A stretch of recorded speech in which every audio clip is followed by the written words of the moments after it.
Hi everyone. So in my presentation today, I will be looking at Monkey Beach through a Marxist lens using the following secondary source.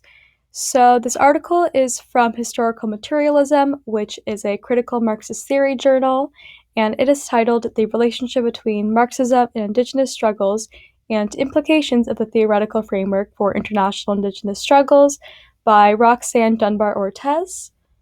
So, about the source, it analyzes Glenn Coulthard's book Red Skin, White Masks Rejecting the Colonial Politics of Recognition, which is a book that dissects the history between Indigenous advocacy and Marxist philosophy, and how these two fields have corresponded and have challenged each other throughout history.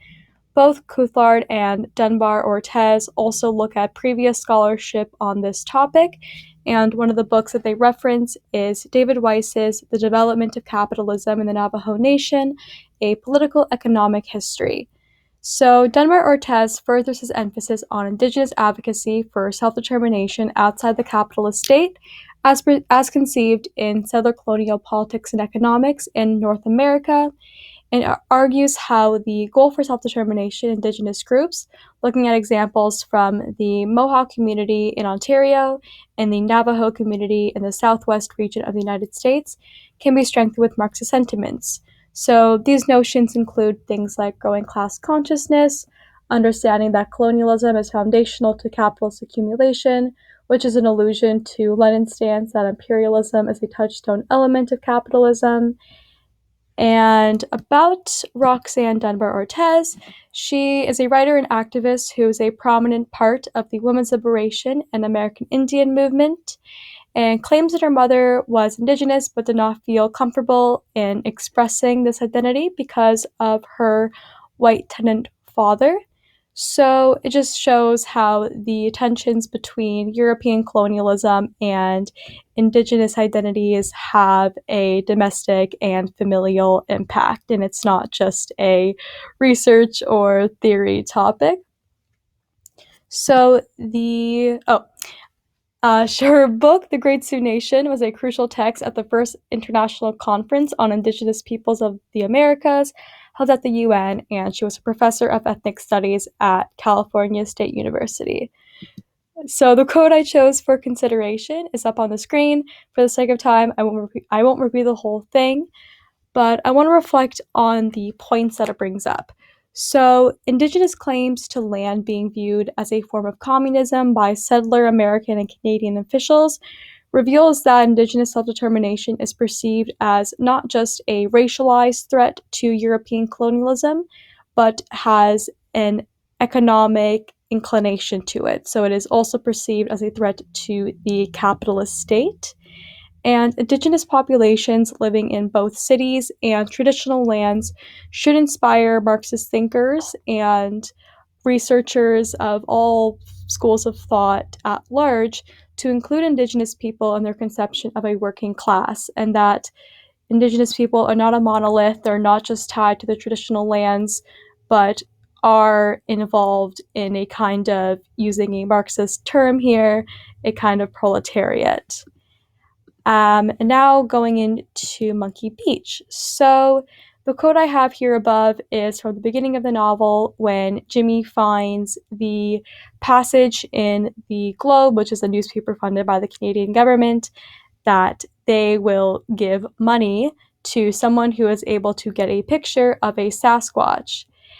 And here we see a bit of a dichotomy between how these same Canadian officials who are against Indigenous people having their own land holdings because it's a form of communism are now seeking to profit off of Indigenous culture and mythology.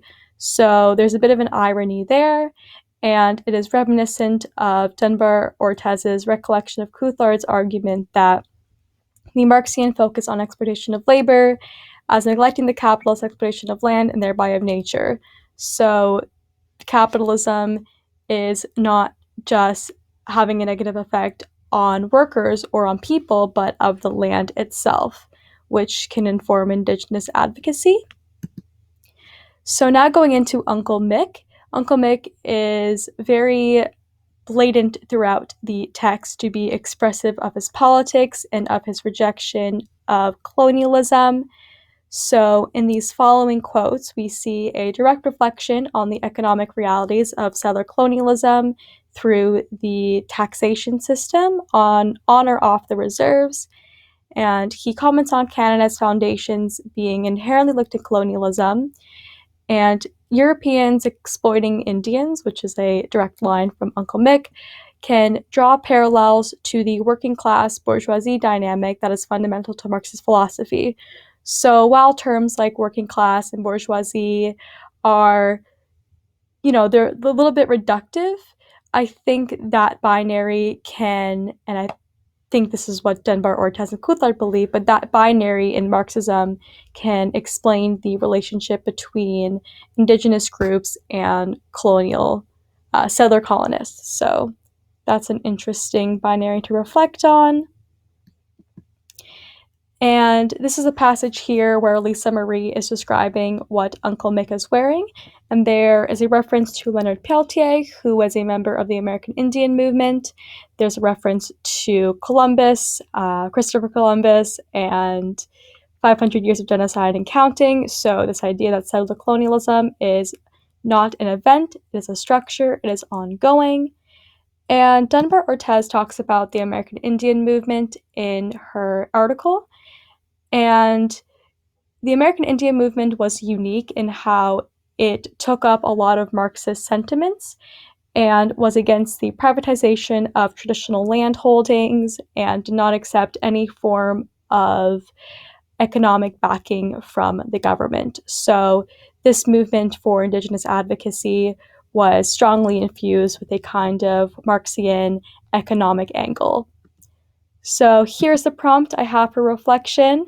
I am out of time, so thank you for listening to this presentation. I hope that my prompt can get you guys thinking. It certainly has me thinking, and I can't wait to hear all of your presentations.